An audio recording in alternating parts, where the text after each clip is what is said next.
Hello, this is Craig from bitsbox.co.uk. This is the third video in my Horus Heresy Free Legion video blog. So, as you can see on the table, I have the three legions set out with all the models I've got built and painted for them so far. Before I start showing them off, I will just apologise if it's a bit echoey in here. This is because I'm now in a new gaming space / studio. So this is where we filmed everything before, but as you can see, we've now had the walls nicely plasterboarded and painted white, and I'm hoping to add like the business logo and stuff and shelves and everything, so it won't just look so plain. We also have a nice floor recently put in. So it's coming along nicely, and these renovations are why you haven't seen many 40k videos lately, because we haven't been able to get in and film. We're now getting to a stage where we can at least start filming in here again, so over the next few weeks and couple of months you'll certainly start seeing some more videos, including some Horus Heresy ones, which will hopefully include some of the models you see in front of you right now. So let's go take a closer look, and I'll start with the Imperial Fists. Now you'll have seen most of these in the bat rep that I did with Jab, but if you haven't seen them, I'll show them off again. So all these have Mark II or Mark III armour, which is why I'm not using any models from Betrayal of Calth to boost them, apart from the Terminators and the Contemptor. So we saw him in the last video, and he's over there. So we also have a Rhino, and this just uses the Forge World parts, which I really like. So I'm quite happy with that Rhino. A 10-man missile squad, which is just a very deadly unit in Horus Heresy. It's well recommended if you want some heavy firepower to have a squad of these. And then we have a little Praetor there with Thunderhammer. I have a 5-man support squad with melter guns, and 2 of them look a bit brighter. That's because I tried out some Minotaur paints on them to see how close I could get them to the cast scheme, but they're not quite close enough, so I'll repaint them. I have a guy from a Reaper battery for some reason, but there he is. I don't know if I got the rest of the model at all that he goes with. We have a 5-man Terminator squad, and I'll be adding another 5-man squad from Betrayal of Calth. These ones just a bit of cobweb on him there. I'll move that. There you go. You can tell they've been in storage. This guy's got a plasma blaster, but the other squad I do have a spare Reaper autocannon, which I will use. So then we've got this guy's slightly on the wonk, to move him forward. So these mats don't flatten out very well when you first lay them down. So this is a 10-man Breacher squad, and this guy here I just wanted to pick up. So he was the first model I did. I'm quite proud of him. It was a while before I turned him into the rest of the squad, sort of gave him some buddies. So I think I just had him lying around for a while after I tried the colour scheme out. I sort of quite liked it. So these users just Mark III Marines with board and shields, as well as the actual Breacher models sort of mixed in. So I'm not a massive fan of these. I don't like their sort of Tin Man helmets, but you know they're fitting all right. And we have an Apothecary. I like to paint the Apothecaries white, sort of just for fluff purposes. Just give them a shoulder pad. I like how Apothecaries work in Horus Heresy, so you can just attach them to a squad to give them feel no pain. I think that's how they should be in 40k as well, but alas.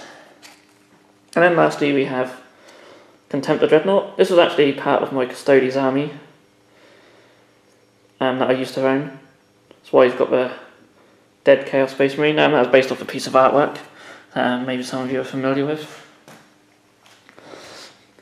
So that's the Imperial Fists. There's also a Fire Raptor, which I haven't got down here just because it's a bit fragile. I don't want to move it. So with that and the 5 Terminators I will add, that will boost them up a little bit, and eventually I'll get more for them. If GW release Mark II or Mark III in plastic, then this army will expand very fastly. But in the meantime, I'm going to concentrate mainly on the Emperor's Children and the Raven Guard, which we'll look at right now. So I've been busy building some Terminators. So they're just with a heavy flamer and a power sword. And then there's a 10-man tactical squad with just all with bolt guns, and then they have Emperor's Children shoulder pads. I'll build another squad of them, as well as a 5-man support and heavy squad. That is the plan. I also have a veteran tactical squad, and I'm sort of quite happy with how these have turned out. I really like the look. If I pick this guy up, if you want to focus, I really like the look of the white and gold on the shoulder pads. I'll only use that on this squad just so they're sort of more distinguished between regular tactical squads. I also went with like a turquoise blue on the hair. Now, I apologise if it's not focusing very well, but we'll just look through the squad table. So they have a missile launcher and a melter gun. Who's over there?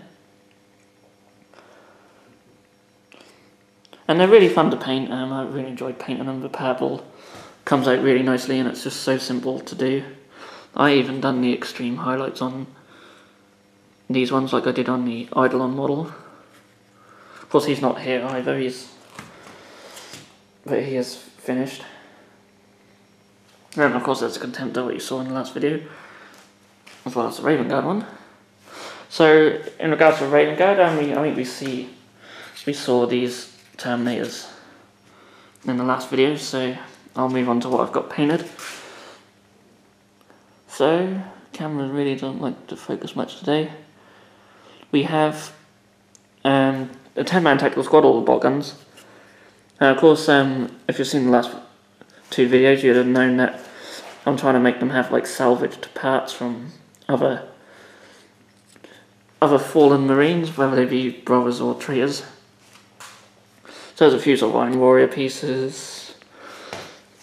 This guy's got like an Alpha Legion leg, which still maybe a bit brighter than I'd like it to look, but I don't think it stands out too bad. Then there's a World Eater head over here.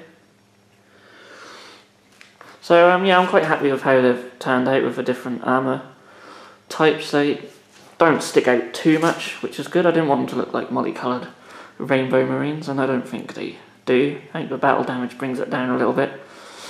I will do a regular squad and then sort of mix them in, just so that every single model hasn't got salvaged armour parts, but I will still have them battle damaged and such. And that'll just make it easier for me to build them and paint them, so it'll make it a bit quicker.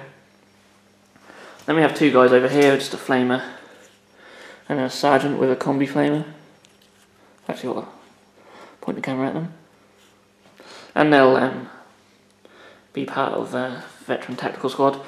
I'm still undecided whether to just do 3 veteran tactical squads in these, because the Raven Guard are only really here to be used as an opponent in the Horus Heresy Betrayal at Calth box set. I probably won't use them much in sort of regular games. That's why I want to use the Emperor's Children and the Imperial Fist for. So beyond the box, I don't think this army will expand. But you'll certainly see a lot more of these 2. Now the Emperor's Children I'm really enjoying at the moment. So I'll certainly be painting up a lot of them. So that's just a quick little video. Show off the 3 legions. I'm enjoying building them, painting them. I'm literally just not doing anything else apart from these at the moment in the limited time I do have. So hopefully in the next video, my aim next is to get the 2 Terminator squads painted. So that's what I'm going to work on next. So you should hopefully see them in the next video in this series. So all that's left to say is, if you are enjoying this series, and I've had some good feedback so far, please like and subscribe, and I will see you in the next video.